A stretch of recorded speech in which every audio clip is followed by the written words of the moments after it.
Padded Room Radio is on the air, baby dolls. My name is Darian. I'm back for another week of horror, fun stuff, and other items in which I am here to discuss with you. Jason Harrell is in the house. Hello. What's going on, big fella? Oh, just singing some Fat Boys and getting my Halloween on. I love that. I don't know which one of those things I like more. I was never big into the Fat Boys. I was. You were? Buddy's also in the house. Hey. He likes the Fat Boys. Yes. You know who my late 80s East Coast rap guy was? Who dat? Kool Moe Dee. Remember him? Yeah. I can bang out tunes from him all day long. Really? Yeah. Man, I think I might recognize one. Shall I? You shall. No, I shall not. Challenge No, I shall not. and challenge denied. I will not while we're recording, sir. I don't want to be made fun of. I'm sure there's someone out there that's like a Because you'll sound too white. cool, yeah, exactly, Kool Moe Dee historian that's going to be like, actually, the chorus for "I Go to Work" goes like this, but whatever. Buddy, what's up with you, fella? Oh, not much. Saw Howie Mandel. Oh yeah, Yeah, great. that's right. Did you ride your motorcycle down there? No. You We took fucker. the car. Too hot? We took the car. Oh, Yeah. well, whatever. Great performer as always. It was a course. little benefit on schizophrenia. Okay. Yeah, Very so cool. it was like 3 comedians did that thing, and it was the first time he's performed since COVID hit. Really? Yeah. Okay. Very Yeah. cool. So he says, well, being that it's near and dear to him, because of his OCD issues. Yeah. He's like, I can't refuse, so he wanted to show. So. Nice. Great show. Yeah. Excellent. Yeah, and yeah, that's about it. That's about it for you. Yeah. Well, that's just fine then. I went to the father-daughter ball with my daughter, as promised. Did not score any digits. I've already asked. Oh, I did. I'm just not going to admit to Oh, it. okay. I found the water cooler, the quote-unquote punch bowl. Yeah. I was lurking. No, man, that is a fucking nightmare for fathers, dude. You get there, it's supposed to go from 6 p.m. to 9 p.m. You get there, you wait in line for an easy 20 minutes just to get inside the place. Mm-hmm. That's And not terrible. No, that's just the beginning, though. Then you wait another 2 hours, probably, to get your picture taken. Oh, my goodness. Which you have to pay for in advance. So you can't just be like, fuck it, I'll take cell phone pictures. So Wow. the daughters went and danced with themselves while me and Dusty from the basement stood in line for 2 hours. And then just got pictures with each other. No, we should have. We should have. We definitely should have. It's the father-father ball. That's right. I'm not really sure if it turned out bad then. I mean, you didn't really have to participate. You got to just go over there and kick it with If him. they had a bar at this place, Yeah. that would have made things so much more fun for us, But no, what do you get? Finger sandwiches and punch. And that You is probably a already motherfucker. dumped all the booze in the punch bowl. There was no booze in the punch bowl. with Believe a couple me. of Mickeys. Believe me, I was hoping for it. I was hoping for some kind of an LSD Sure. ride. You know what I mean? Yeah. I'll take whatever you got. Give me some baby Tylenol at this point. I'll take it. Oh man. Well, you looked great. Thank you very much. The daughters had a great time. That's all good. that matters. Next time, we're just going to take pictures in the backyard and leave whenever we fucking feel like it. Yeah. Instead of being held captive there for 2 hours, standing in line. Dusty's fucking leg gave out on him. Yeah. Really? He's like, my leg locked up, bro. What are we going to do? I'm like, I don't know. know, man. I'm nowhere near the front of the line. I don't know what you want me to do. My leg's always Body slam giving him. out. How does a leg just lock up? I don't know. He's got weird knee injuries. You know, he's like, dude, I don't know if I can make it back to the car. Yeah. I'm like, I'm sorry. You got Well, to walk around like a pirate all night. I'll go get the car and come pick you up. He's like, no, I feel like if I move around, I'll be okay. But for real, you're just literally standing there for 2 hours. Every, 18 minutes, you get to move 4 inches. And you're right back where you started. Sounds like a hoot. It is not a hoot, man. It is it's similar to the DMV before they instituted the text program where they text you when it's your time to show up. Yeah. The worst part about it is that you got to get dressed up for this shit and stand there and sweat your fucking ass off. No AC in there? No, Court, not kidding me? I'm pretty sure I got chlamydia somehow. I know that's a sexually transmitted disease, but I think it can be passed from You person can't to person. catch what you already got. I'm going to blame it on the father-daughter ball, Jason. Moist chlamydia. That's what it is. Other airborne diseases, I can't even tell you anymore. Daughter had a good time. That's good. I'm glad she did. I'm pretty sure Dusty's daughter had a good time, too. Yeah. I had 3 finger sandwiches and enough punch to kill a small animal. And I got $90 pictures somewhere. I don't even know where to find them. I got to go to some website or some shit. Nice. They're probably on a Russian pay-per-view situation. I don't know. Some deep dark web Uploads thing. directly to some kind of sex trafficking Yeah, ring. some dark web. I'm sure my daughter's being bid on as we speak. Disgusting. I have a particular set of skills. Daphne, I think I'm going to be taken, Daddy. It's going to be fine. I'll get back to you in a couple years. All right, you fuckers. She'll just talk their ear off and they'll ship her back. I know. They'll send me a letter of apology. Dearest comrade, so sorry for daughter taking. Please take her back. Please take back. We have much pity for you. No can handle so much conversation in one time. All right, let's do a horror show here, you maniacs. We got listener mail, horror news, all kinds of fun stuff lined up for you. Let's kick things off with a little bit of the horror news there, buddy. Oh, yeah.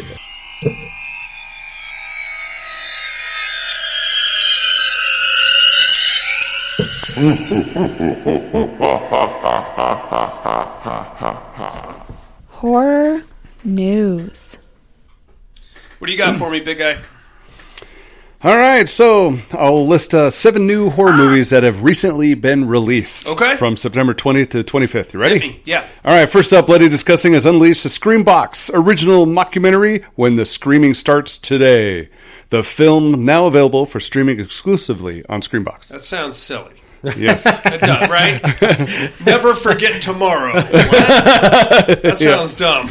Also available is director Scott Friend's directorial debut, To the Moon, which plunges a young married couple into nightmare when a strange family member resurfaces. It's now available on digital outlets from 1091 Pictures. Okay.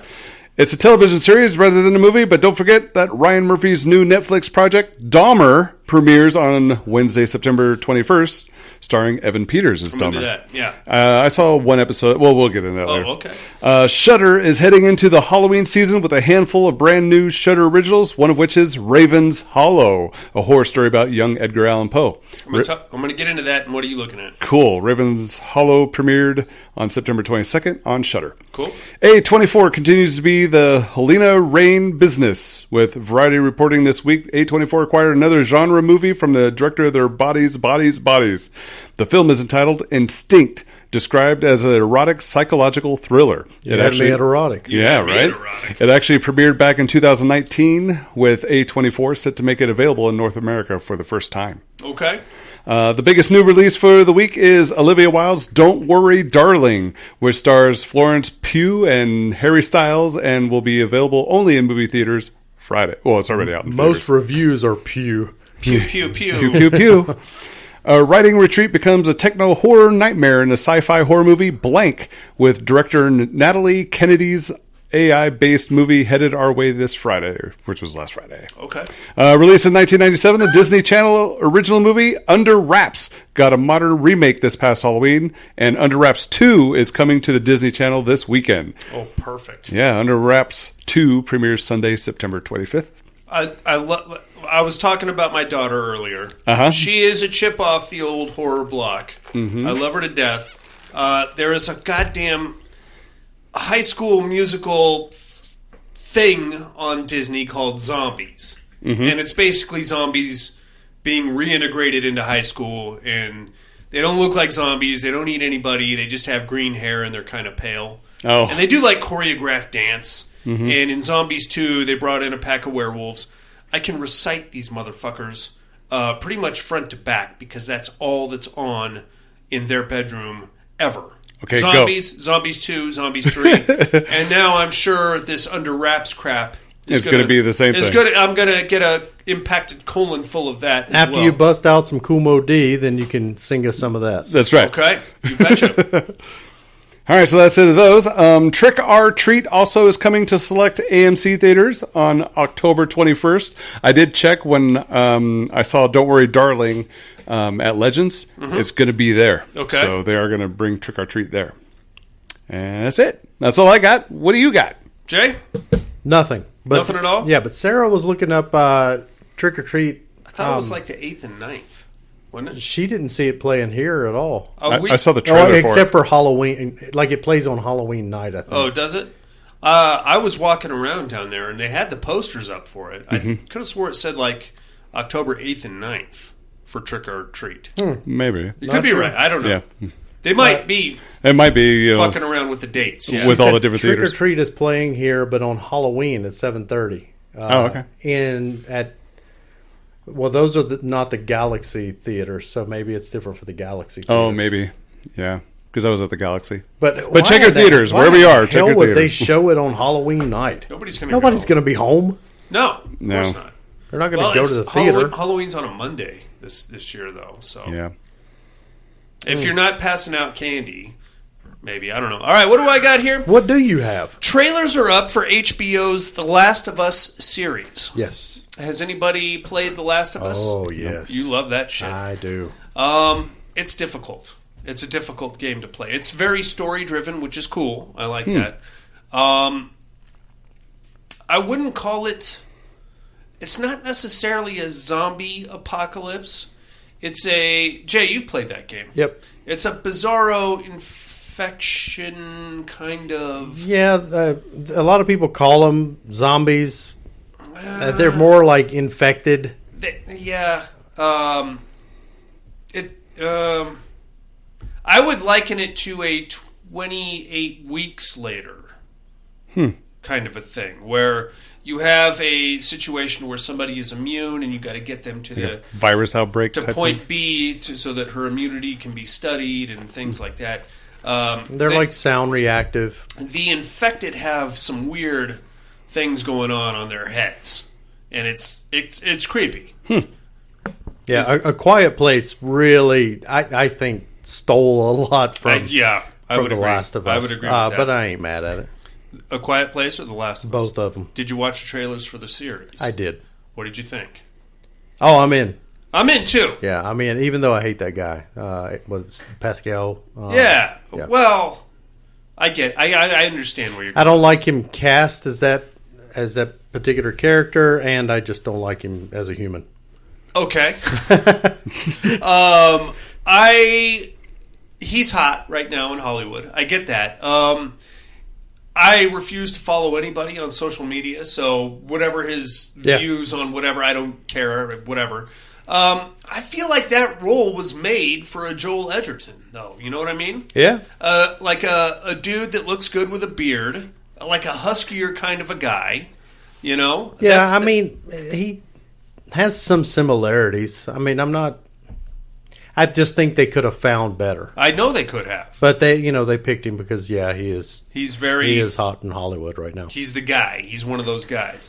AMC's Fear Fest begins this week. I can't believe you never played that game, man. I have. All the way through? No, not all the way through. Okay. I get to, I don't know, At a certain point, it's like you're watching a movie. You know what I'm saying? It's a great movie. It is, but there's like, okay, I can't beat this part, so now I have to watch. I have to watch this 20-minute segment 95 times. I'm a geriatric with no video game skills whatsoever, and I managed to get my way through it. Listen, sir, I can play 3 video games. One of them pretty good. The other Dead by Daylight. No. Leisure Suit Larry. I suck a bag of dicks at Dead by Daylight. Ask Cowboy, he'll tell you. Mortal Kombat, I'm pretty good at. Dead by Daylight, I play the shit out of. I get killed every goddamn time. Unless I'm the killer, in which I kill absolutely nothing. And what is the other one? Oh, fuck me. I don't even play Left 4 Dead. Oh, Warhammer. There's a Warhammer video game. Oh, okay. And I play that on my computer. AMC. Yes. AMC's Fear Fest has begun. Nice. Now, this used to be the jam. And It used to be, yeah. but the thing is now, folks, we have streaming services, and we can, if we so choose, we can pretty much make every day Fear Fest, even in the middle of December or July. So, do you really want a watered-down version of Halloween 3, Season of the Witch, again? It's true. I mean, it's kind of cool because you get the little intros and outros and all that. But regardless, it's going down. The Winchesters. You guys familiar with this? Not a story. Supernatural. Is it part 2? This is the prequel. Oh, okay. Yeah. Prequel to Supernatural. Watched all but the last season. Of Supernatural? Supernatural. How long did that take you? Fuck. Dude. Yes. It took a long... And I binged it. What is that, like 15? And it was weeks. How many seasons? I think it was 14 or 15. Something I think like 15 may have been the last one, if I'm not mistaken. Yeah. It got very It extensive. was very long. And they're long seasons, too. Oh, yeah, like 19, 20 episodes. Yeah. The Winchesters premieres October 11th. I don't know, man. I'm into. I feel like, what is that? The CW? They've pretty much hung their hat on Supernatural. Oh, yeah. I mean, it's fine. It's basically the only reason you're watching it is to wait for one of those two guys to take their shirts off, right? I liked watching it because Dean was always I love Dean. cracking wise. Dean was my favorite and kicking the shit out of people. Oh, he's the best. Yes. Did you hear about the kid that got convicted of, I think he got double life sentences? One of the actors on Supernatural, he played like some bit part down the road. Recently he got convicted of killing his mom. Some Canadian I dude. heard about that. Yeah. Doesn't have anything to do with anything. I just thought I'd bring that up. The Witcher. Anybody up on The Witcher? Nope. Yeah, seen the first season. Okay. The Witcher movie, Blood Origin, premieres December. Season 3 is going to hit summer of 2023. Wow. And that's another long wait. Yeah. That's another one based on a video game. I never played the video game, so either of you guys Played a little bit of it. Anything? I turned into such an unfun game for me because with games where you gather like parts, and bits and bobs and stuff. Yeah. I have a hoarding mindset, so my character ended up being like so slow. Yeah, every part. I'm like, well, let me throw in a third cauldron in my backpack. Hey, you're going to need that fucking cauldron at some point. I didn't play very long. I get it. Lastly, this is kind of interesting. Cloverfield II is now in production. Okay. Now, this is going to be a sequel to the original Cloverfield. Thank heavens. We're not going... To John Goodman. I mean, I like that one, but we're not going into supernova or whatever the fuck, astral thing. This is going to be a direct sequel to the original Cloverfield. Okay. Awesome. I'm interested. Massive fan of the first one. Me too. Yes. Love that. The first one was awesome. Yes. I don't know which way they're going to go. Could be found footage. Could be... I hope it's found footage. I like that. It was pretty good. There is so much weird, backstory that's not in the movie that, you got to, actually read up on about Slusho and its properties in Japan and how it, makes things grow at an exponential rate. Man, I'm telling you, it's a deep, deep dive. Slusho is seen all through, remember the brother's going to go to Japan to work for a company? He's going to go work for Slusho, I believe. That was the guy. Right. Yeah. So Slusho is the company Okay. that he's going to go work for. Slusho makes this like food or drink or additive or something. Okay. It comes from the ocean, I believe. Okay. But it has like super growth properties apparently. Okay. That in there lies, the Cloverfield monster kind of came up from the ocean. So it's Right. theorized that like that was just a baby, but because it was exposed to the Slusho stuff, that's why it was so big. Whoa. I didn't know any. Oh man, it's a deep dive. Oh, shit. Dang. Okay. All right. And there's Slusho references like throughout J.J. Abrams kind of movies and stuff. Really? Yeah. No shit. I'll be I'm damned. going to look into that. Yeah. Fucking Tarantinoing Cloverfield. I know you're a lore guy. I am. I love some lore. And that's a fascinating dive if you actually go down that route. Okay. And I'm gonna I do that. think he's even wearing a Slusho t-shirt in the first Cloverfield. Okay. So, but the problem, and I don't want to drag us off on some kind of a tangent, though, is that at the beginning, so theoretically, if I'm understanding this correctly, the monster in the original Cloverfield came out of the bottom of the ocean, correct? But at the beginning of the movie, we see the meteor thing coming down. Yeah. So are we to believe then that the meteor woke it up, or... I believe the common theory is that was it, maybe an egg form or something like that, or coming from the sky, goes into the ocean, and then because of this Slusho stuff that you don't get this backstory at all in the movie. No. You have to go outside the movie to kind of get this. Okay. But I think that would have gave a little more depth to where the hell this thing came from. Wow. Alrighty. Interesting. Where'd you get all this at? The good old interwebs. The interwebs, huh? All right. Well, that's all we got on the horror news, motherfuckers. How about some listener mail? Oh, yeah.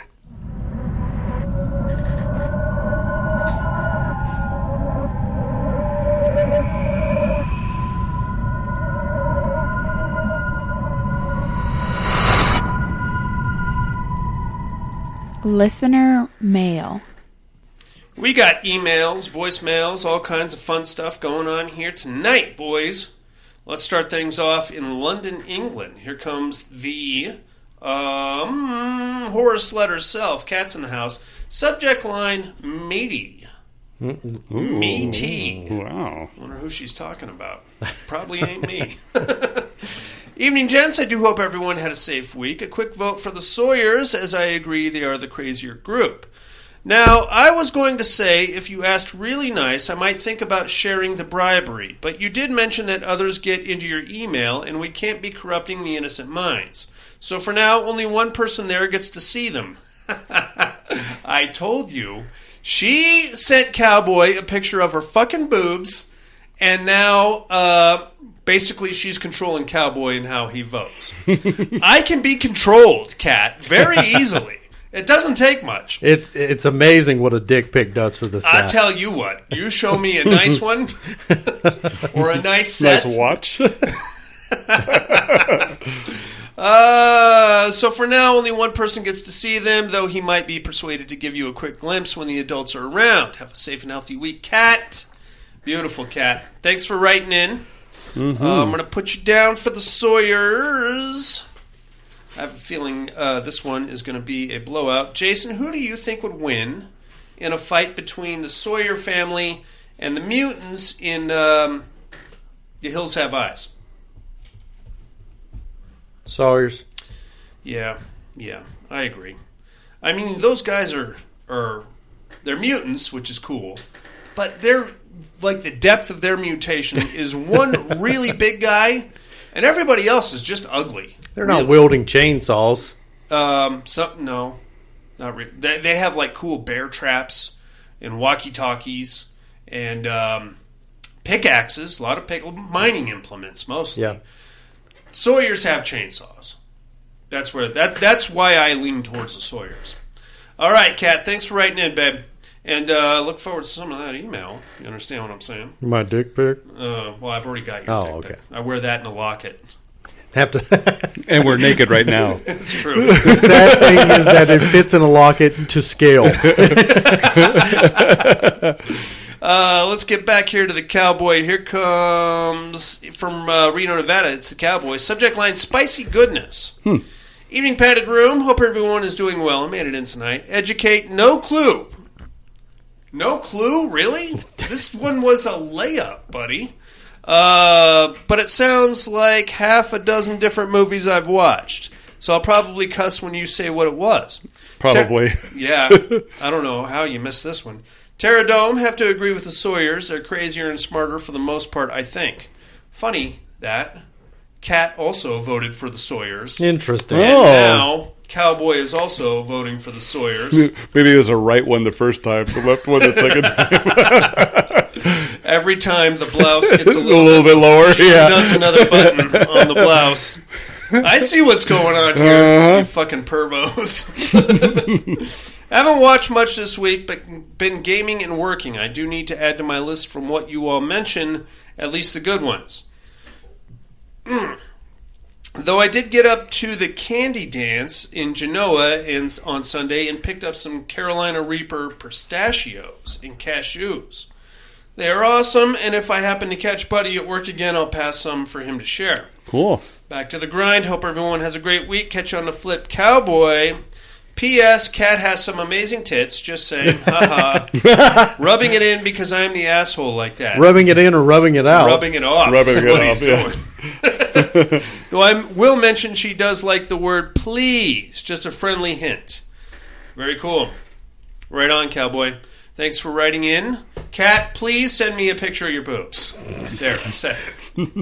Sure buckled quick. I did, right? I will make sure, I will resurrect the goddamn Silent Hill nurses for you. I can do that. That's my job. And that is all we have on the emails. How about some voicemails here, dudes? All right. Let's kick things off in beautiful Southern California. Here comes the man, the myth, the legend. It's Mr. Tom Hardy himself. Hey, yo! Padded room. How's my favorite degenerate this week? We're here. Well, I hope everyone is doing good. I had to call in. Sure. I'm actually going to be out of country for 2 weeks, so I'm not going to be able to get my padded room fixed. But hey, we're here for definitely you. wanted to get in there. I'm actually going to be in England. So Nice. Well, I don't know. Just chip, cheerio. go to any hospital, say, hey, I'm looking for the horror slut, a.k.a. Cat. I don't think that's going to work. It's not a huge country, but I don't think I can get away with that. How So what I'm many going to do, I hospitals think, could they I'll just have? go out to the moors on a full very moon Beware the moors. and just hike through there. I think that'll work. That way Yeah, we'll that meet sounds up. good. Anyway, It's the slaughtered hope lamb. all is well, padded room. Hope you guys have a great 2 weeks. I did want to get in on the regular shit, though. Okay. I believe Buddy said that Gonzo got AIDS. All right, Darian, you're going to have to switch it over. There's No, a that new was Tony me. Vicente award in the house. You're going to have to give it up to him. No, that was me. And it Did was want to get in Fonzie. on the Terror Dome before I go. Okay. What do we got? The Sawyers and the Mutant Cannibals. Correct. You know what? I'm going to go with the Sawyers on this one. Attaboy. Love me some Bubba. Love the Hitcher, the Hitchhiker. Nubbins. Nubbins. And you know what? Something you got to say with them is that they're smart enough to use tools. Whereas if I remember the Hills Have Eyes, they were just savage fuckers. They but were. they didn't even use like a knife or anything like I mean, maybe a rock. they would set That's somebody about on it. fire. You know what? Give me the Sawyers. Okay. On the educating department, I think you're Devil's Reject. Attaboy! Gotta be Devil's Tom Reject, Hardy. or else You you're got just me. fucking with me with those clues. No, you got me. Making me think Devil's Reject. So That's what I'm going for. I don't know for sure. Last thing, you had mentioned the little hottie there in Night of the Demons. Which one? I can't remember her name Franny. in the flick, Yeah. but her name is Jill Tereshita. You Yes. can also see a little more of her if you know what I mean in Sleepaway Camp Part 3. Ooh. Good tit lurking going on over there. Anyhow, hope all is well. Love you like family, and we'll talk to you in a couple weeks. Bye now. Thanks, Love Tom you too, Hardy. Tom Hardy. No such thing as bad tit lurking. There is. I've yet to see a bad pair of boobs on a female. I've seen some weird ones on mails. Right on, Tom Hardy. Enjoy your time in England. Go hike the moors. Yes. Stop into the Slaughtered Lamb, if that's a thing. If there is not a bar called the Slaughtered Lamb somewhere over there, Missed opportunity. it's up to us to go over there and open a bar called the Slaughtered Lamb. God damn Or it. Tom Hardy, just open it. Do it, and we will join you, Tom That's Hardy. right. I've got a debit card right here with a fair to decent credit rating. I'm sure I can get approved for something. $75 will go far. I tell you what. How many euros is that? Like About 75. It's about I was hoping for like 350. All right, let's get down to Alabama. Here comes Alan. Hey, Alan. Adam, what's up? What's up, Alan? Terradome. Give me the Sawyers. Sawyers and again. in educating Mr. Darian, you're Devil's Reject. You are Sounds correct. like specifically Otis Driftwood. Yes. Y'all have a good one. Bye. Beautiful. You right. too, Alan. Thanks for calling in, my man. Yeah, I thought that was an easy one. You know? Devil's Rejects. Basically, I had Violet pick who I was going to be, and she just looked at the poster directly behind her and said, "You're the Devil's Rejects." And I said, "Okay," and started spitting clues. Mm-hmm. And that was that. I thought everybody was going to get this one, but apparently not. Fine. That's all we got on listener mail, boys. You guys got anything for Cat, Cowboy, Alan, or Tom Hardy? That's it. Thank Yeah. you all. Thank you, everybody. Guys, very much. Look forward to some of those pictures, Cat, please. Please. And Tom Hardy, we'll see you in a couple of weeks. But right now, gentlemen, I feel like doing some shopping. Yeah. Let's go to the mall. Some chopping. It gives me great personal pleasure to share with you the new Midwood Mall. You kept saying you saw some guy. Yeah, I saw him. I don't know about you, but that sounds suspicious to me. What the hell you waiting on, asshole? Go check it out. It's almost like a bad dream, you know. I think I know what's going on.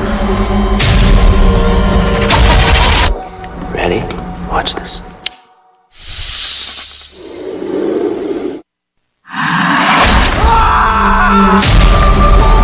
That was Eric tonight.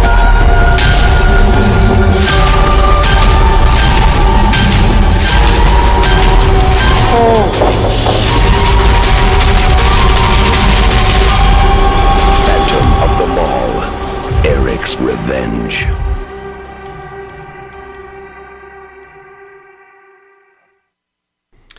Phantom of the motherfucking Mall, y'all. Eric's Revenge. It got 5.2 stars on IMDb. It's from 1989. Directed by Richard Friedman. Written by Scott Schneid. Stars Derek Rydell, Jonathan Goldstein, and Pauly Shore. The Pauly Shore. I forgot he was in this. I remember seeing this when I was The younger. Wheeze. The Wheeze. And then I'm like, oh, yeah, he was in that. I have never seen this movie before yesterday. Oh. Nor have I. It is something. I will say this. He is very less Pauly Shore Yes. than he normally is. But you could tell it was there. He's- It's almost like they told him to tone it down. The Pauly Shore that we know was like lurking Yeah. in the frozen yogurt a little bit. But it wasn't like the full-on MTV Yeah. fucks VJ. Yes, Yeah. Pauly Shore that we know. Yeah. And most of us hate. I think we can all agree on that. We are at the Galleria in Van Nuys. We've seen this mall many times. I've been there on a couple of occasions. Chopping Mall, Phantom of the Mall, Commando. Remember Commando? Oh, Schwarzenegger? We have that iconic scene of him throwing Sully off and then swooping down and landing on the elevator while the 90-pound security guard is chasing him like he's going to do something. Hey, ladies, you want to see me kick some ass? You're about to get beat down by Arnold Schwarzenegger. Right. This is where a lot of movies, any movie that involved a shopping mall from like, I don't know, 1980 to probably 1993 was shot. And you'll recognize a lot of these areas. We see that elevator again. And you'll recognize it as the elevator that Barbara Crampton and Kelly Maroney jumped in Chopping Mall right before the fucking stupid robot got in there, and then they shot the propane tank on top of it and blew the whole shit up in Chopping Mall. How dare you, stupid What mall robot. was this? What? Chopping Mall? No, what mall? Oh, it's the Galleria in Van Nuys. Oh. It's still there. I've been there a couple of times. It doesn't look anything like this now. Really? No, it's been blown up too many times. Probably, but it's damn robots. It's undergone some serious facelifts. It's still there. It's still I think it's a 4-story mall, 5-story. Wow. It's last time I was there was probably 2009-ish, and like the railings have been replaced. They still have the glass elevators, but they've given them a pretty good remodel. Every storefront is packed in there, and that's probably going to be the very last shopping mall to disappear from the face of the earth. All right, anyway, so for the purposes of our story here in Phantom of the Mall, Eric's Revenge, the mall has just opened in a small town called Midwood. If it's small, boy, they got a big-ass mall. They do. Right? It's huge. They are really betting on this mall. This is almost... Build it and they will come. This is almost like Eight-Legged Freaks territory. Where this motherfucking mall has to succeed or the whole town's going to die. Mm-hmm. It's huge. It's the mayor is there. She's played by... Farrah Fawcett? Farrah Fawcett, who was still smoking hot in 1989. So...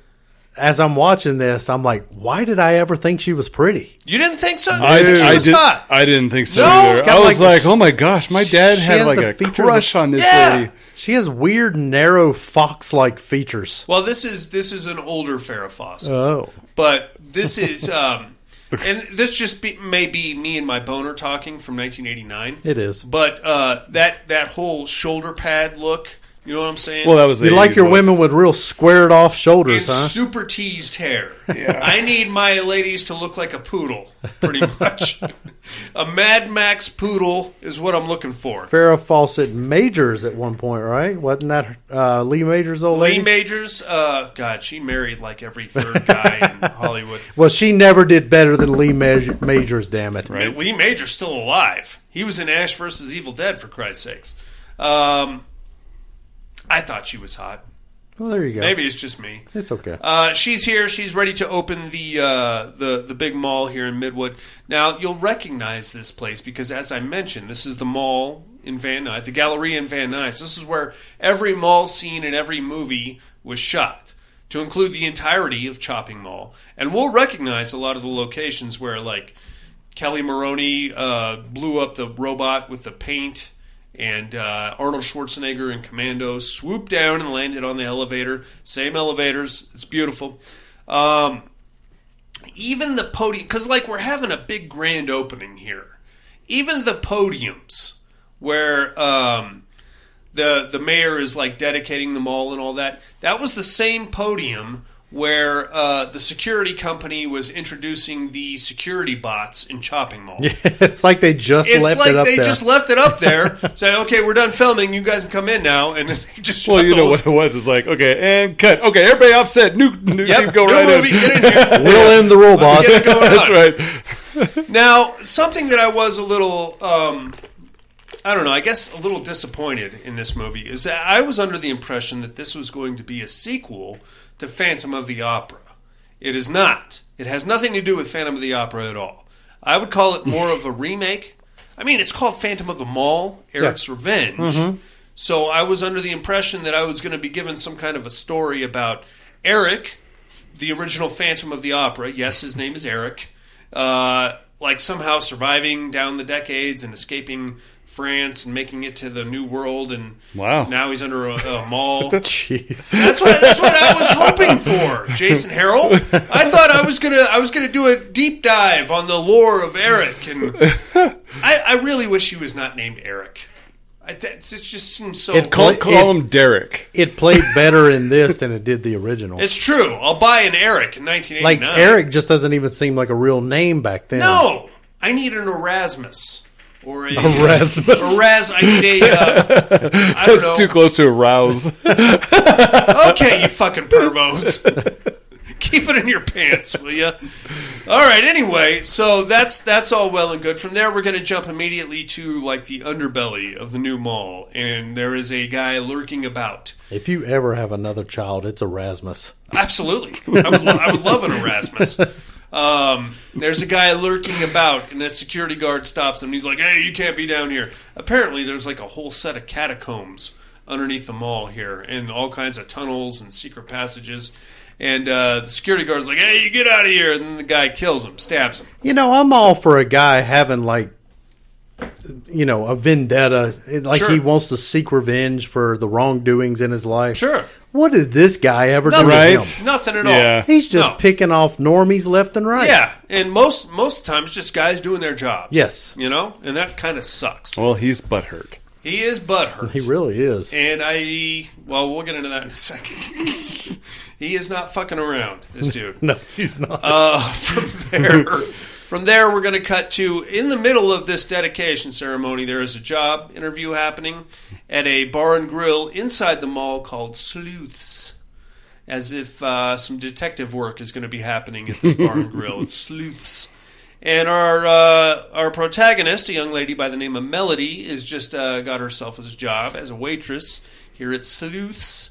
And she has a best friend named Susie who works at some kind of a clothing store. Mm-hmm. Now, if you're really paying attention, you'll notice that the clothing store is the same clothing store that the hot blonde from Chopping Mall worked at right before she got blown up for having sex in the Carpeteria. So it's all coming together, boys.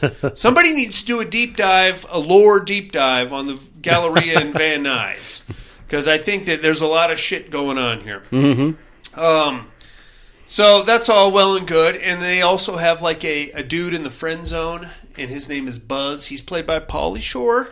Yes. And he works at the Frozen Yogurtorium or whatever. I saw a lot of places in here that I miss. Yeah. There was a Swenson's ice cream. You remember that? Does anybody remember Swenson's ice cream? No? We had one at Midwood Mall. We had a Orange Julius. Oh, yeah. Remember that one? Remember that one? Yeah. We had one, greatest name ever, Huh. back in the mall back east, called Frankenstein. Yeah? It sold hot dogs and beer. Nice. Wow. Greatest name ever. Nice. And more to the point, a place where we're going to go to here in a few minutes, Sam Goody's. Was it electronics? Music yeah. mostly. Oh, okay. I spent many an hour in I Sam don't Goody's. know if we didn't have that on the East Coast, or if I was just too impoverished to ever go to the mall that had one. Oh, wow. You couldn't even get into the mall. Yeah, it's hard to get out of the trailer park, you know. I am so sorry, Jason Harrell. Us and our West Coast privilege with Sam Goody's. Mm-hmm. Anyway, we're going to meet Buzz. Buzz is constantly in the friend zone. And I felt kind of bad for Buzz because he desperately wanted to get on any female in this movie, and none of them were interested. They like Buzz. They'll hang out with Buzz. They'll scam some free frozen yogurt off him, but nobody's going to take Buzz They out just on a kept date. telling him to buzz They off. just kept telling him to buzz off.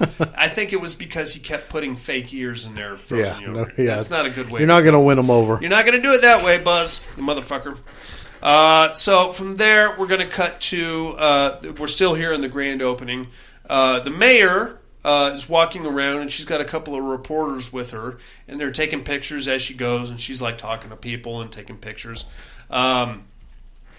One of the reporters is a guy named Peter Baldwin, and we're gonna know this dude immediately as one of our heroes because he is way too good looking to not be a hero in 1989. Am I right? Yep. He's got like the nicely gelled hair and the crystal blue eyes, and he's like, I'm a photographer, and I'm gonna take some pictures. The mayor's like, hey ladies. She happens upon Susie and Melody, and she's like, let's take some pictures. So afterwards, we get a little dialogue between Peter and Melody, and we find out that Peter remembers her from a fire that happened a couple years ago on the very property that they're now standing on. Mm-hmm. Apparently, there was a neighborhood there originally, and the whole shit burned down mysteriously in one night. And he's like, hey, I'm really sorry about your boyfriend. Your boyfriend got burned up in that fire. And she's like, yeah, sorry. It's kind of a sore spot for me. They're walking and they're talking, and then they go to Melody's locker, and she finds some orchids in her locker. Mm-hmm. Her orchids apparently were the flower of choice between her and her boyfriend, Eric. Mm-hmm. Now, like I said, I really wanted this to be a sequel. At this point, we can forget sequel. Because this is not the Eric that we know and love, the Lon Chaney Eric from the opera. And we're now in completely different 1989 consumer Eric, and he's purchasing flowers.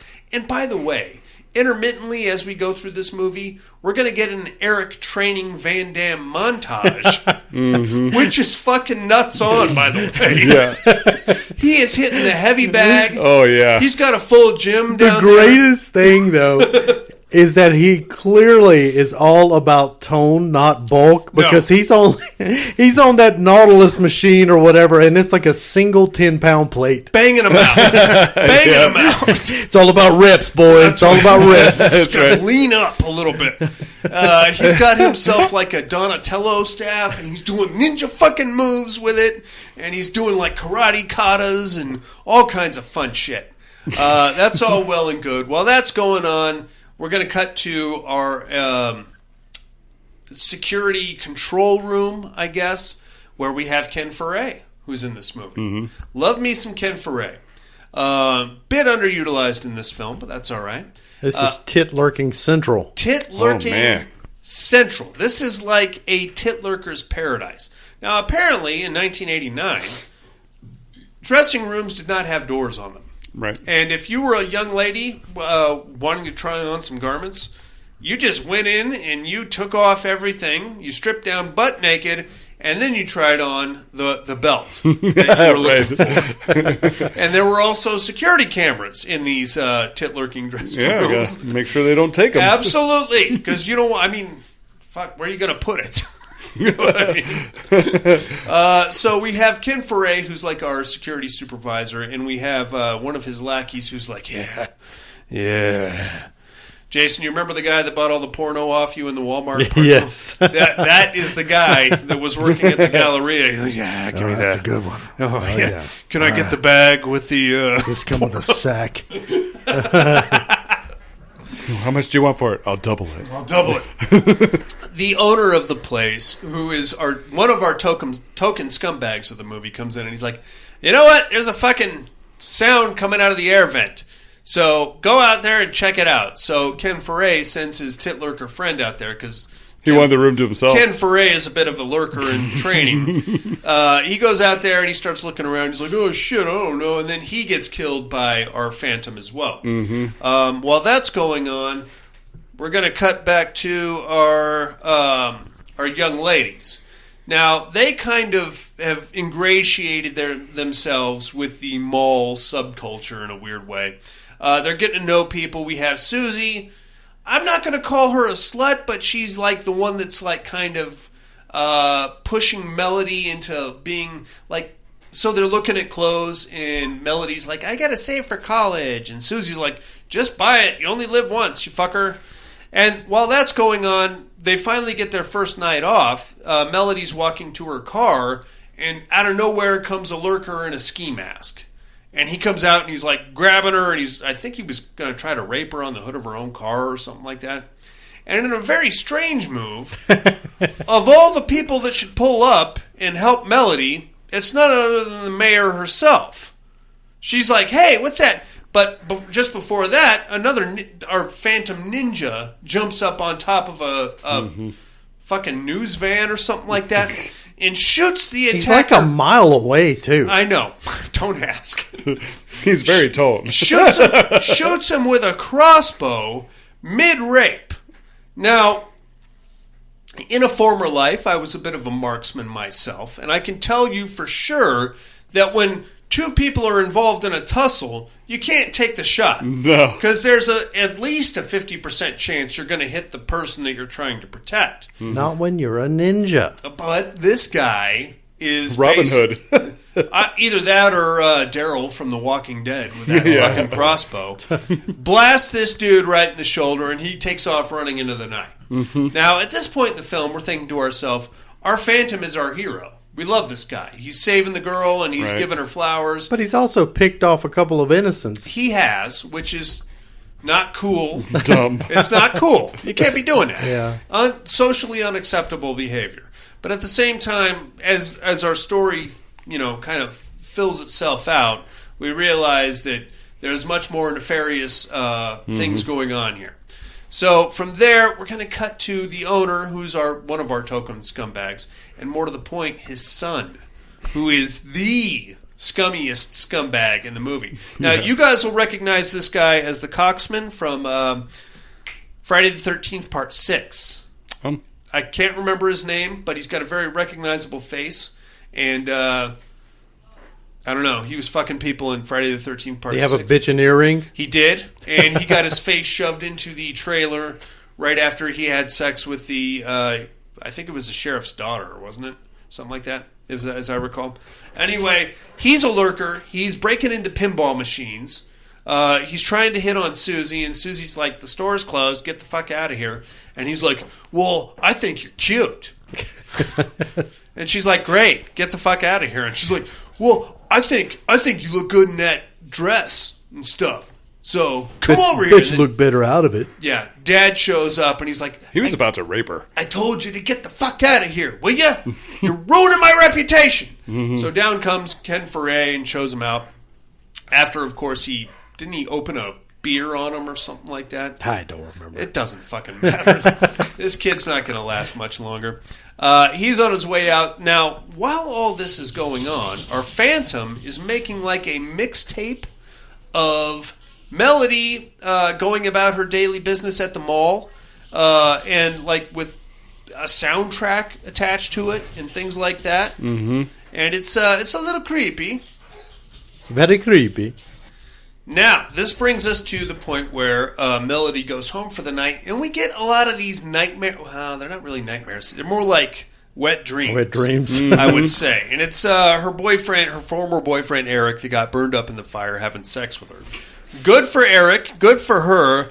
Not good for us, because we get the most blatant and obvious set of stunt boobs I've ever seen in my life. Absolute stunt Those boobs. are complete and total stunt boobs. Yeah. Now, any boobs are good in a boob storm, as they say.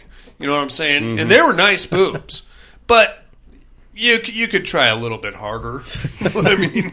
They're stunt boobs, it's fine. You could try to cover it up that they're stunt boobs. Should have said, please. Yeah, please, can I see your boobs? 'Cause she was hot, but anyway, that's fine. She reminded me of Kelly from Cheers. Kelly from Cheers. Woody's girlfriend. Oh, yeah. I didn't think of that. Yeah, you're right. I even looked it up to see if it was the same chick. It's not her, though. No, is it? it's not. Of course not. So that's kind of cool. We get this romance story going on. And now, my friends, Peter Baldwin, actually, is on the case. And he is determined to figure out what's going on. We're going to cut to the owner of the mall, the token scumbag dude. I think it was security guard number 2, the tit lurker. He got his face shoved into a ventilation fan, and then the body drops out of an air conditioning duct. We get a lot of air conditioning duct lurking in this movie. Now, I get it. That was a bit of a trope. A lot of air conditioning duct movings and goings-ons. For those of you that were considering air conditioning duct lurking, I can tell you right now, those are not load-bearing structures. Right. They are mostly made out of aluminum, I think, some kind of a alloy, and they are made to hold air, and that is it. You try to get in Not there, even fat air. No. Really lightweight air. No. Not made. I wouldn't trust my kids climbing around in those things because they're going to collapse. Yeah. Anyway, dead body of Titlurker mall cop comes crashing down onto his desk, and this is where we get the reveal that our scumbag mall owner that we already knew was a scumbag has a scumbag connection. And you know this dude is a scumbag because he's wearing shades, has the greased back mullet and the 5 o'clock shadow and a dangling earring piece. Very dangling. Yes. Now, speaking of dangling earrings, when Melody was talking to Peter earlier, she's like, I don't remember anything about the fire except my boyfriend died, and there was a guy that threw gas on me, and he had a dangling earring thing. So, okay, we know where this is going, right? Yep. We know exactly what's going on here. It's fine. From there, I'm going to make a somewhat long story short. Melody keeps receiving mysterious gifts, dresses that she's looking at, flowers. I think she got a mix, or no, she hit the jukebox and hers and Eric's old song started playing.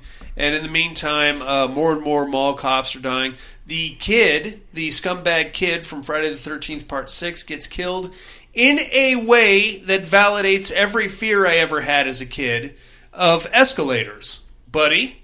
Now, I was not terrified of escalators. It was something about the metal teeth at the top and the bottom. Yeah. I was like, those motherfuckers are going to eat me at some point. They look like they could hurt. Or if they caught your pants in a weird way, they were just going to suck you in and just turn you to shreds. Eric threw that lasso from like 400 yards away. Well, did you see the montage, Jason, of him doing the Donatello with the mop handle and all that shit? He's a fucking ninja, dude. Yeah, he's got some bow staff skills. He does have bow I'm staff pretty good skills. with a bow staff. Lasso skills, roundhouse kick skills. And can destroy a 10-pound plate. He will fuck up a 10-pound plate like nobody's business. He basically kills the scumbag son using the escalator in a weird lasso noose kind of a where I want to say it probably snapped his neck. Yeah. Right? That's the best way to... Really, I think a good fart would stop an escalator, right? It doesn't take... They all have the panic button at the bottom, and I think if you just grab the handrail and yank on it, it'll stop the whole shit. But for the purposes of this movie... It's a destroying machine. They are impromptu guillotines, and that's exactly what happens. Eventually, we get the showdown. The sleazy mall, who is now a mall cop, he's like the henchman of the mall owner. I think we got a name of Chris for this guy. He's basically been named as one of the dead cop's replacements, and he's now a mall cop, and he's walking around. Peter kind of is like, hey, this guy's got a dangly earring, because apparently nobody else other than him wore dangly earrings in 1989. I better get a picture of him. So he gets a picture of him and shows it to Melody. So stupid. It was dumb. It was blurry as shit. He got a picture of a mirror that was reflecting him. And Melody's like, I think that could be him. Yeah. Okay. At one point, the mall owner told earring guy, he's like, and can you take the earring off? No. Okay. Committed to this earring, yeah. Well, he's all in on that earring. Earring guy is like the enforcer of the mall owner, and we're going to find out, burned down the neighborhood to make room for the mall because Eric's parents didn't want to sell their house. Right. So that's fine. This is the culmination of the story, is that Eric is he's all burned up, and he wears half a mannequin face to cover his burn scars. And he is trying to somehow communicate with Melody that he's still alive, because Melody is still having sex dreams about him. So there's room there for a burnt-up penis, I would think, in some form or another. And apparently it burnt his vocals, too. Yeah, he's like, I'm Bane. I mean, Eric. You won't like me anymore. Hey, that charred wiener, that might give it some added girth, with the scar tissue. That is disgusting. If the blisters are still active. Yeah. Ah, yuck. So that's nasty. Make a long story short, Chris is trying to kill Melody to tie up the loose ends because she knows that he burned down the neighborhood. We get a very ridiculous car chase scene through the parking garage, which just turns into a complete and total demolition derby, wrecking every fucking car in the flipping garage. cars, exploding cars, blowing them up, flipping them, sandwiching them, pancaking them. I think there was some cartwheels. Bigfoot chase. Peter is there. He's trying to get Melody out of there because they are surely falling in love. Because every horror movie made from 1973 to 1995 has to have an underlying current of a love story. Luckily, though, Peter gets knocked out. Chris captures Kelly after a party. Buzz and Susie do like a buddy cop move, like a lethal weapon. They become buddy cops, and they're like, "Hey, we got to go find her because she's in big trouble." Did you see who it was that got the crossbow in the shoulder? Yeah, I was so disappointed. I felt like that was unnecessary. So the day after the parking lot attack. The guy runs away in the ski mask, and he's got a crossbow in the shoulder. And you find out the next day it was the piano man. Happy Luigi the is pianist. out. It was out raping chicks in the parking lot. I find that very hard to believe. But he gets taken. I think he was paid to scare her. Is really what that was. You think that's what it was? Yeah. That might be a thing. He was very rapey. Or he might have just been horny Luigi instead of happy Luigi. Unfortunately, he goes to the bathroom and he's like, and then he takes his tuxedo jacket off and there's a big blood stain. And then a fucking king cobra. Eric fed a cobra up through the pipe where this guy was taking a power dump. So two questions. One, what happened to all of that toilet water when Eric removed the cap? And why didn't Luigi notice? Two, I assume that Eric is mostly restricted in his purchasing habits to the mall. I would assume. What pet store is selling fucking cobras? King cobras. The most venomous snake on the earth, as far as I know. But the best part of this sequence is Luigi is there, and for some reason he has his jacket over his lap as he's taking a shit.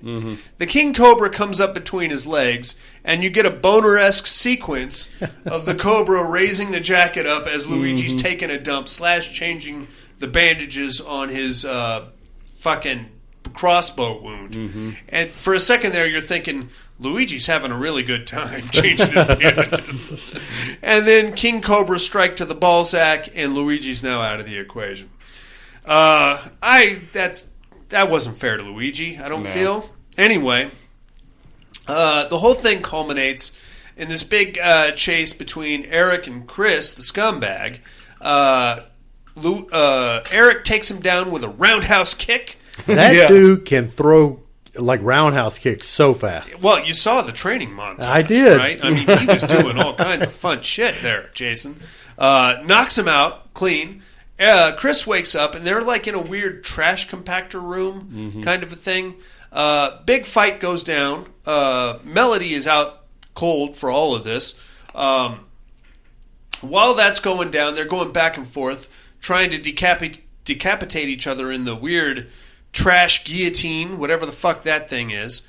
While that's going on, Peter comes to up in the parking garage. He's like, what's the fuck? Hey. So he runs down and gets a hold of Buzz and Susie, who commandeer the security room and start looking at videotape.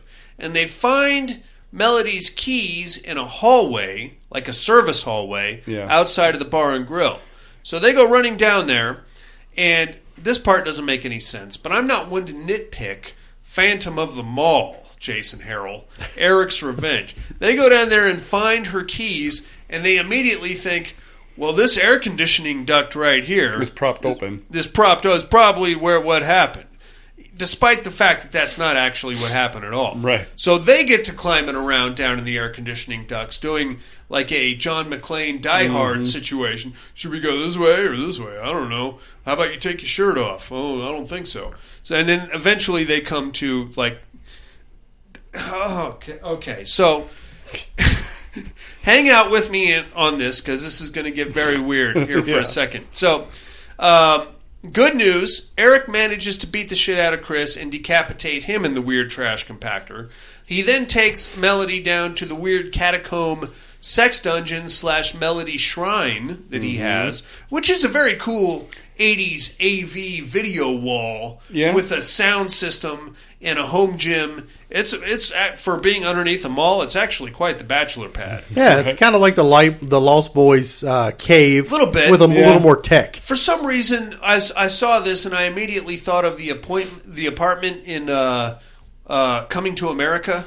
After they pimp it all out, and it's got like the hot tub in it, and all the neon lights and all that shit. So she comes to, and she's like, "Oh my God, Eric, it's you!" And he's like, "Yes, it's me. I survived.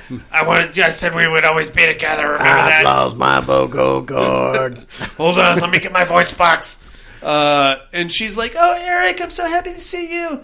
And then this is about the time that Peter stressful for me. Peter comes down and he's like, "Oh, I found you, yeah." Melody is like, "You're a bit of an ugly fuck. Kind of hideous beast. I'm sorry. I don't know that I can do this with you, Toxic Avenger." Gotta be honest, I'd rather bang Rocky Dennis. Not the Eric Stoltz Rocky Dennis. Not fucking Nightbreed Moonhead Rocky Dennis. But a reasonable facsimile there too. She's like, "I'm kind of in love with this reporter guy now. Sorry, I know that you died for me technically, and you're hideous, and you beat up a bunch of guys. But he and I have had 4 scenes together. We have. We're in love. And I sort of had a half-assed sex dream in it with him, and then the scumbag guy that you just killed. Regardless, I can't even anymore." And he's like, "Ah! So he locks her in this fucking dungeon thing and goes taking off, presumably to kill Peter, I think. What he does instead, though, is apparently he's got the whole mall wired with explosives. Because after buying a King Cobra from the pet store, he went to the C4 store. Absolutely. Which is, they have bought that. some plastic explosives. They have that. It's on the 3rd level. That's what it is. You got to have a little access card to get up there. So he sets the timer on the explosive for 30 minutes.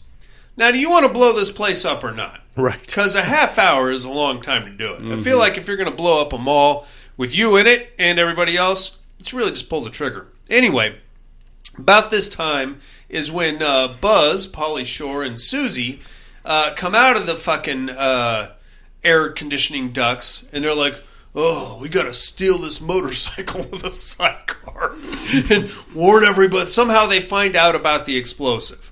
And they got to go warn everybody. So they go hauling ass around. They find the mayor, and they're like, "We got to get everybody out of here because this is explosive." And the mayor pulls a gun on them. And this is where we get the big twist that the mayor was in on the property scam, and she's going to make a lot of money on the mall. The mall has to succeed, or she's going to be fucked. And she was in on the house burning also. Nasty. Terribly corrupt, this Midwood town, whatever it is.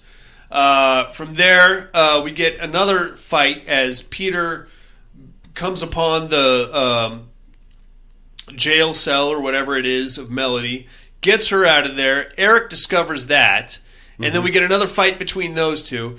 We get that scene that happens all the time where I guess this is kind of more in the vein of a Phantom of the Opera, where she's like, "No, Eric, I love him."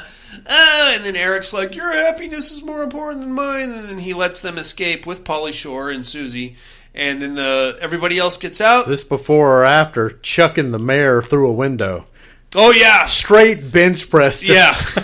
Gorilla press slam through the window. Yeah, so before the place blows up, Eric wants to kill the people that have wronged him himself. So he goes straight to, it wasn't the mayor, it was the owner, wasn't it? No, he threw Farrah Fawcett. Was it? I could have swore it was the owner. He kills the owner, too. Because she landed on a big spike down at the bottom. How did he kill the owner? Didn't he set him on fire or something like that? Yeah, there was because there's this pesticide right. lawn care store that has tanks of explosive fuel. Of course. And a weed flamethrower. As you will find in most malls. Most malls, Mm-hmm. Of course. Next to the explosive plastic. It's in the Al-Qaeda section. Al-Qaeda.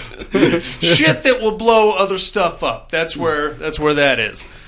Sets the owner on fire, does a gorilla press slam from the 3rd floor on the mayor. She gets impaled. And then they make their big escape, blows up the whole mall, and Eric is inside when it goes up because he doesn't want to live without Melody, and that's pretty much the end of your movie. What did you guys think of Phantom of the Mall, Eric's Revenge? It was silly. Silly? Yeah. What do you think, Jay? I have a question. Who supposoly buried Eric? There was no burial. I mean, there was an empty coffin. Yeah, it was empty. But who went through that process? So, more to the point, how do you get through a funeral, a viewing, a wake, without a body? That's my point. At some point, okay, so how did no one through all of this time not realize that there was no Eric? Probably pay somebody off. Okay, so let me just play devil's advocate here. Devil's advocate. I'm a fan of, man. Hoo-ah! His parents died in the explosion, the house fire, right? Mm-hmm. So presumably he has no family. Melody would be the only one there to identify the body, which she could have done funerary process. And then at that point, assuming, but then I guess they could have said there were no remains to be found. or they were horribly disfigured in the fire, so closed casket. But more to the point, at some point somebody's going to pick up that coffin and be like, yeah, hey, this is about 190 pounds short, don't you think? He's probably Ash. Or, yeah, there is that. Not that I'm making excuses for Phantom of the Mall, but I could see how that might At the very end, did his eye kind of open up a little bit? Did. I thought it did. That's stupid. Waiting for that sequel. So Eric's Revenge. The Revenge of the Revenge. I would call this a remake of Phantom of the Opera. It's not a sequel. It's a very loose remake, obviously. What do you guys think? I would say it's a modern take on commercialism, and it's definitely a reboot. But what's even stranger in a different location is the exact same year there was an actual remake of Phantom of the Opera released starring Robert Englund as the Phantom, which was actually not a bad show. Yeah. So I don't know, man. Maybe this was some kind of a cash grab to maybe ride the success of that in a weird way. It's very nostalgic. It's fine. It's very 80s. It is very 80s. It's completely ridiculous, but it had me laughing. Dude, those training montages, those roundhouse kicks. Look at him go. Van Damage. The military pressing her through a window. Oh, yeah. The cobra biting the guy's cock off. There's just so much absurdity. The car chases. Of course. The mile-away crossbow shooting. There's so much to enjoy. I appreciate the dedication of Ken Foray in this film. I like this movie for every reason they didn't intend. Okay, perfect. This is back. Apparently, there was a time at some point in recent history where mall cops could actually fuck you up if they caught you stealing. I don't before remember. HR stepped in. Well, maybe. I don't know. I don't remember this time because I've stolen plenty of shit from Midwood Mall in my youth. So there's that. I was asked not to come back. I came back anyway and stole more shit. Take that, society. But there was a time when I think mall cops could, at least throw you against the wall and take the shit back. Well, their last guy, he actually had a gun. He had a gun. I kind of felt bad for him because there's a lady, shit's hitting the fan. Somebody right beside that guy says, "Someone call the cops," and you just know that the guy was like, "Oh, I got a gun. Yeah. I'm somebody too." He saw a Lethal Weapon too. He's like, "No time for backup. I'm going in." If Carl Winslow can do it, so can I. Absolutely. I don't know, man. I think I was really hoping this would be a sequel to Phantom of the Opera, and it would somehow tie in.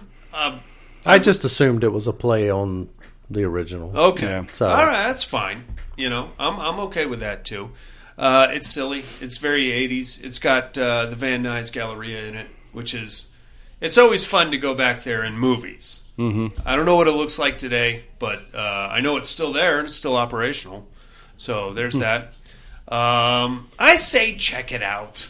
Why not? See young Pauly Shore. You have a Pauly Shore at his least Pauly Shore. You know what I mean? Mm-hmm. I'm not a fan of Pauly Shore, but I felt like he was actually trying to do some acting in this movie. In other movies, he's just being Pauly Shore. What was that one where he joined the army? In the Army In now. the Army. Yeah, in he's the just Army now, Pauly yeah. Shore.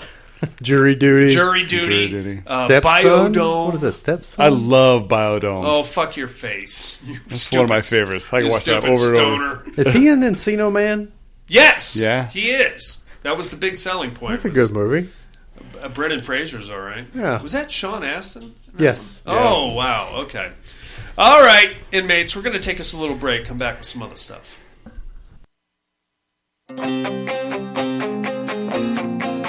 Are you ready to give me it?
Hey inmates, if you like what you hear, head over to the Padded Room Facebook group and support us through the Patreon link with a small monthly donation.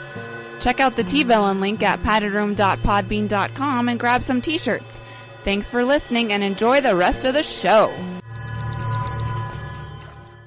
And we are back. Ladies and gentlemen, that was Phantom of the Mall. If I had to pick a place to be a Phantom of, I think it would be a 1980s mall. It doesn't get much cooler than that. And that's just not speaking from nostalgia, but if you had to actually, like if I was a ghost and I had to haunt a place, haunt the mall. Why wouldn't you? You got people changing their clothes. You got naked chicks. You got movies you can watch. Maybe a video game arcade. You could be a ghost in the machine for a bit, you know? Mm-hmm. Check that shit out. Fuck up the air hockey table when nobody's around. Yeah. Where else would you want to haunt? Where else would you want to be a Phantom of? Porno theater, maybe? No. You're going to get stuck to the floor. What else? Maybe a movie theater. Still going to get stuck to the floor. That's about it, really. Yeah, right? I'll take them all. Malls, but you want like a mid to late 80s mall. You know what I mean? You go to the mall. Sure. You go to the mall today. It's like all custom T-shirt stores. Weird souvenir places. Knockoff perfume kiosks. Yeah, the kiosks with the pushy salesman. Fuck those guys. You know? Go to a 1980s mall that had like a weird diner in the middle of it for no reason. That was always busy for some fucking... Somehow. Because you know the food sucked. But you're walking around shopping, all of a sudden you're starving to death. What do you do? You got to go to the weird diner in the middle of the mall. Mm-hmm. All right, dudes. You guys ready to get into the Terror Dome? Yeah. Hell yeah. Let's get it on. No tears, please. It's a waste of good suffering. I'm not gonna hurt you. You didn't let me finish my sentence. I said, I'm not gonna hurt you. I'm just gonna bash your brains in. I'm gonna bash them right the fuck in. I'll kill you all. I'll drive you crazy. I'll kill you all. My worst dream come true. 6-year-old child with this blank, pale, emotionless face, with blackish eyes, the devil's eyes.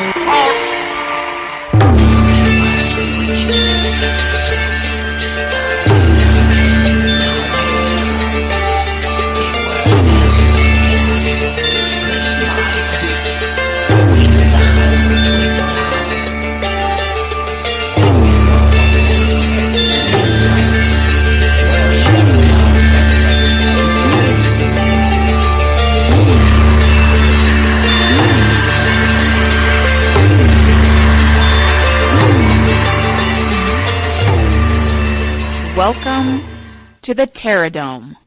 First, last week's winners, gentlemen.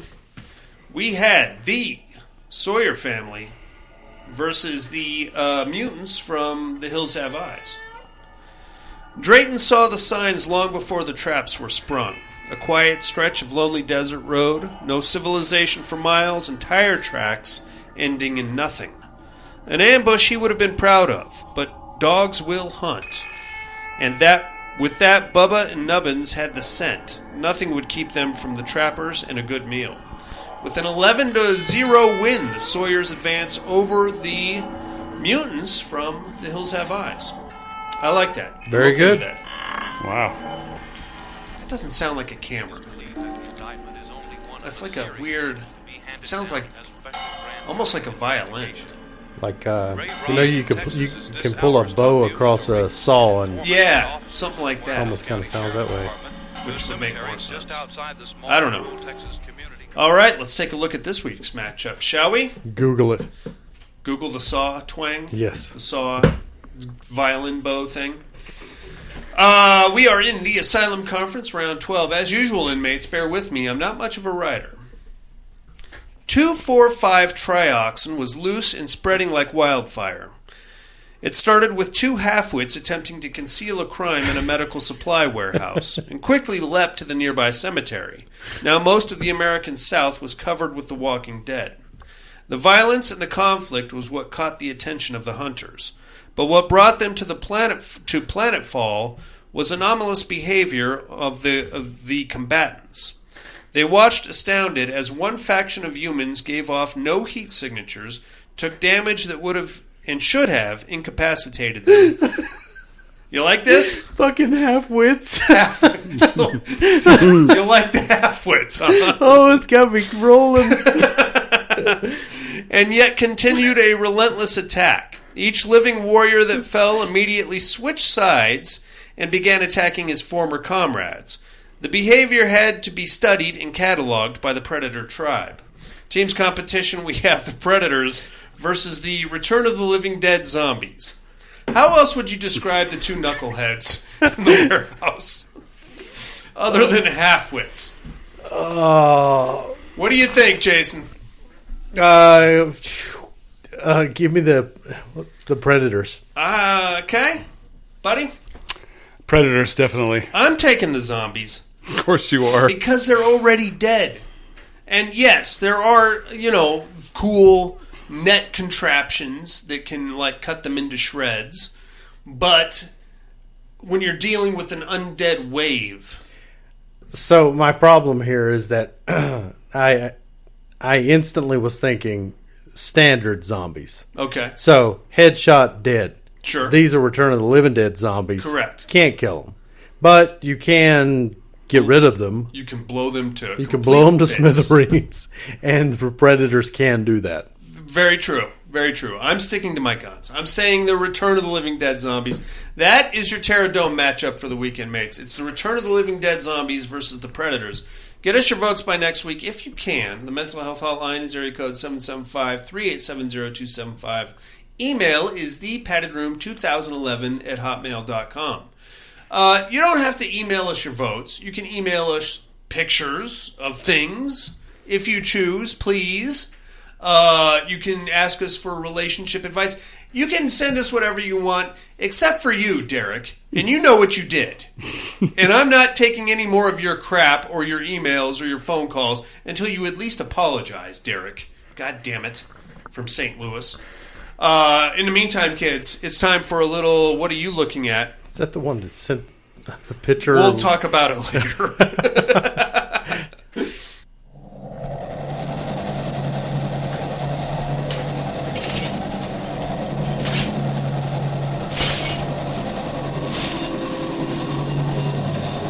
What are you looking at?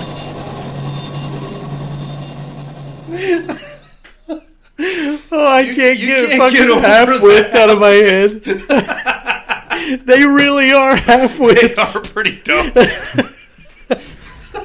It's not that funny. But Jesus. Those guys are fucking legends, man. I don't know if I can do this, Bert. God damn it, Frank, be a man. How about As Above, So Below from 2014? You guys seen this one? Yes. It's a good show, right? Yep. Oh, yeah. I like it. Found footage. Parisian catacombs. Is there a scarier environment on Earth? I submit that there is probably not. Especially if your flashlight goes out and you're all fucked up and, the skulls and shit everywhere. Who knows? I did watch Raven's Hollow from 2022, which was one of the movies Buddy brought up in horror news. It's a good Halloween movie. It's very PG rated. Yeah. Okay. It's full of Edgar Allan Poe little Easter eggs and calmly mentions and things like that. It's all right. It's got some cool special effects in it. And lastly, The House on Sorority Row from 1982. Now, I had intended to watch this one and then immediately watch the remake, Sorority Row from 2009. I didn't get around to Sorority Row from 2009, but I will tell you this. Sorority Row from 2009, much better than the original. The original is good if you're just looking for TNA and chicks with their boobs out running around, which is fine. It's 1982 boobs, but I mean, the movie 1982 boobs are much different from 2009 boobs, sir. I'll tell you right now. There's a level of perkiness. Yeah. There's a level you of get a lot more hangers. Fullness, you know what I mean? Larger areolas. Back then they were much more natural, as they say. These I'm just saying, as a bit of a Titlerker connoisseur, yes, if I may. Yes, you may. The volume of boob on today's boobs is much more gratifying. It's a standard slasher, sorority chicks getting butchered. The backstory is very simplistic in the original. In the remake, you have a whole crime cover-up kind of a thing going on. I found that much more appealing. I'll just leave it at that. That's all I'm looking at, Jason. What do you got? Rewatched The Green Room. Good one. Oh, yeah. Very good. Still just as solid as it was before. Yeah. Rewatched the director's cut of Dr. Sleep for probably the 6th or 7th time. Like 3 hours, that one, right? Yeah, I can't get enough of that. I absolutely love that movie. How do you love that one but hate the original Shining as much as you do? There's a lot more going on. There is, but I mean, like, part of the beauty of Dr. Sleep is all of the callbacks to the original Shining, in my opinion. You don't think so? Well, I don't have to see them painfully reenacted. Painfully. I just see them called back to. You act like somebody's got you in a hammerlock while you're watching. Right. Turn it off. The pacing it's about the pacing. I get it. Yet I can watch Rosemary's Baby. So funny that. I'm an enigma. What fair enough. I did watch the 2021 Wrong Turn. Okay, what'd you think? Had never seen that. So that movie started out infuriating. Okay. Because they had covered every they had white haters. They were calling everybody hillbillies, mansplaining assholes. I mean, you name it. Right. They really covered the whole spectrum Yeah. of all the societal wrongs of the world. Luckily, all of them died. So it turned into a movie that was pretty good. Okay. It was worth watching. I think I like it better than the first Wrong Turn. Wow. Okay. I really didn't like the first Wrong Turn. I loved it. I've only seen it once. Can't really recall it too much, so maybe it's worth revisiting. But once you kind of got past, I thought this was going to be another Black Christmas type scenario, where there was a big agenda push. But luckily, they picked all of those people off early on. Very cool. That's it, buddy. I got to watch the first episode of Dahmer. Okay. Pretty good. He definitely plays him really well. Yeah, I'm sure. Yeah. And I saw Don't Worry, Darling. Okay. Not really much of a horror movie. It's more like mystery. Yeah? Yeah. Mystery, drama, Okay. suspense. Definitely suspense in there, but I wouldn't call it horror. So, in the one conversation that I had with Jeremy Renner, I opened up with, dude, 28 weeks later. And he was like, yeah, right? And I was like, did they set you on fire? And he's like, no, it's a stunt double. Come here, I want to tell you. And then we started talking, and I'm like, but you is Jeffrey Dahmer. And that was when the conversation ended. Because he played Jeffrey Dahmer in a movie. Uh-huh. And as soon as I brought that up, he was like, yeah, it's cool, whatever. I was like, all right, see you later. Yeah. Apparently it's a sore subject. Yeah, I think so. I don't know what happened there, but all of a sudden he was like, no, that's fine. Okay, all right, I'll just be on my way then. I'll be shagging off. All right, I'll go ahead and fuck myself somewhere. Right on, man. I'm looking forward to the Jeffrey Dahmer show. Mm-hmm. I'm interested in that because I'm gay for Evan Peters, obviously, and you will see him kiss a guy, of course. we've seen that before. Yeah, anybody that's watched an episode of American Horror Story, that happens a lot on a regular basis. Yeah. There's that. Right on, dudes. How about a little immersion therapy? Yeah. Yeah.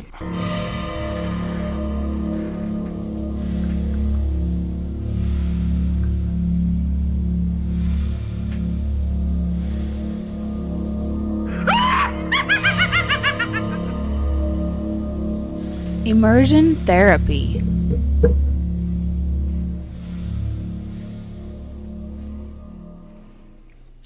Dave makes a maze. What'd you guys think? I loved it. Did you? Yeah. Jay? I didn't get a chance to finish it. I started it today. Had way too much Halloween and soldering to do. But I was interested. I'm invested. I'm actually going to finish it up. Solid premise. What killed it for me was the fucking whininess of Dave. If he launched into one more diatribe about how he never finishes anything, I would like to fucking chokeslam him through the maze right back into reality. That would what I mean? Amazing. If he just would just shut the... I never finish anything. I start all these things and I never... Then fucking finish something already. What is your problem? You know what the problem is. Now fix it. Mm-hmm. I never... And he's so mad, I guess, at himself. But he's taking it out on everybody around him because he never finishes anything. I hate guys like that, man. I hate it. I fucking hate it. I'm addicted to porn. If I could just stop watching... Oh, then stop. Then fucking stop. You know what the problem is. Fix it, motherfucker. I don't know, man. If a lot of the monologuing could be cut back in this. Yeah. Solid premise. Guy makes a weird cardboard fort and then gets lost in it in his own living room. And he brings all of his friends and his wife. His wife comes home and she's like, "What are you fucking doing?" Very realistic, that part. Yes, like, all right. Get out of the box. Get out of there. I can't. I'm lost. Just stand up. I am standing up. Kill scenes I liked. Solid premise. I like the kill scenes. I like the Minotaur. I like the, just the cardboard maze. I thought that was cool how they set that up and all the turns and the traps and all that shit. I'm not going to watch it again because I just can't stand Dave, and I want to choke him. I'm sorry. It's the Franklin effect. It is the Franklin effect. That's exactly right, Jason Harrell. Speaking of the Franklin effect, I have a question for you. We've all seen Texas Chainsaw Massacre, right? Franklin, once they get to the house, has something sticking out of his mouth. Okay. He's looking at the mural or whatever it is that was written in blood by Nubbins, and he's got something sticking out of his mouth. What is it? Did he pick up a piece of straw or something on the way? That's what I'm asking you. I don't know. No? Okay. Well, there's a lot of I always know what that scene's about to turn into. Right. So I start tuning out. So that has vexed me for a while, and I've done a bit of a deep dive. A lot of people say it could be a sausage because it looks like a sausage, and that scene immediately follows them picking up barbecue at the gas station. So it's large? It's large and it's brown. And to me, it looked a bit like a sweet potato. Okay. I don't know what it is. All right. I don't know what it is. A lot of other people say it's an unlit cigar. I'm curious as to what your thoughts might be on what the fuck is in his mouth. Yeah, that it's playing on a loop on, I think, Pluto. Okay. And so I just leave the living room TV blasting through either Shudder TV or Pluto, and the same 5 movies that they both recycle. And damn if I didn't walk into the living room today and there's fucking Franklin. Oh no.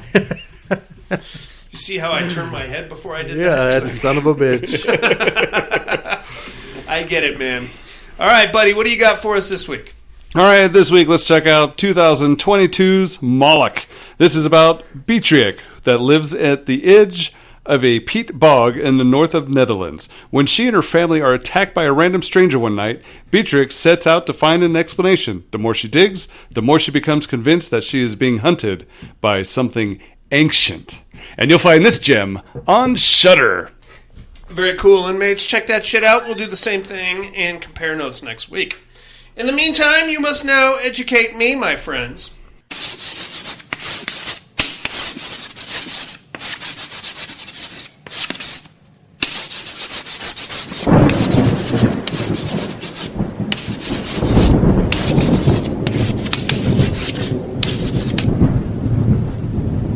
Educating Miss Monica.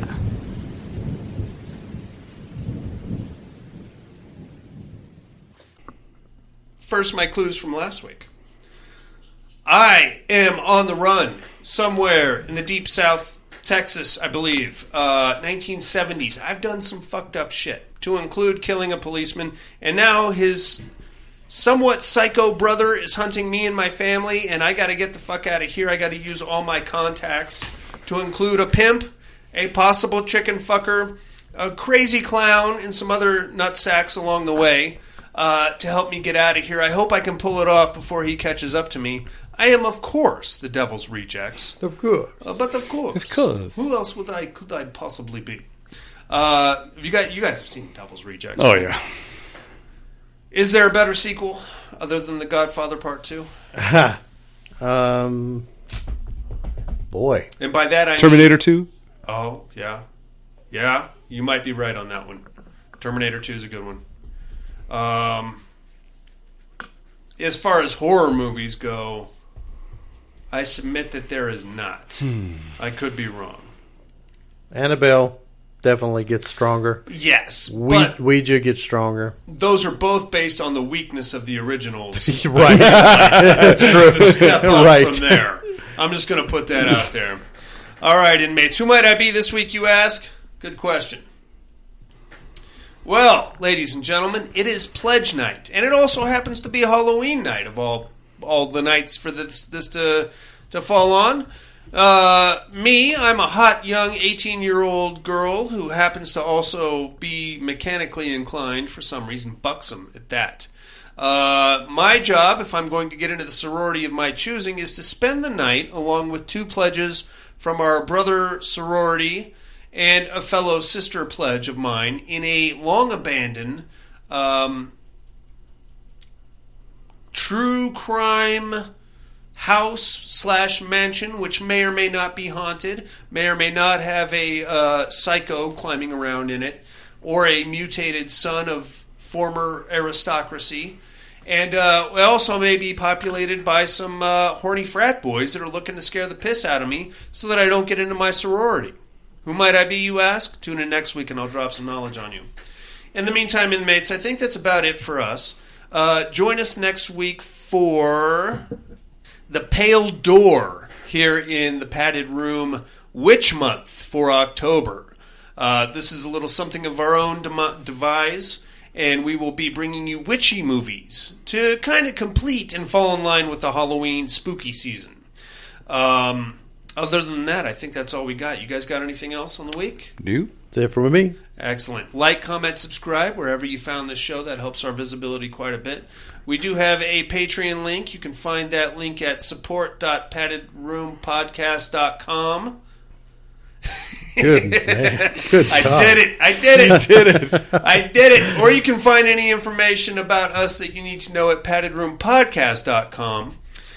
In the meantime, for Monica and Absentia, fucking horny cannibals in the desert that might catch you, might eat you, might have sex with you, might try to continue their disgusting, whatever the fucking Hills Have Eyes cannibals were looking to do, breastfeed. They might breastfeed from you, buddy. You got a nice rack on you. They might just get down like that. Video games are being adapted to HBO series. Fucking 1980s shopping malls and the Van Nuys Galleria. Pauly Shore. May it live forever. Fuck Pauly Shore. And the Padded Room Podcast. I'm afraid visiting hours are over. Bye. Have a great week. I want to know how to survive in a nightlife.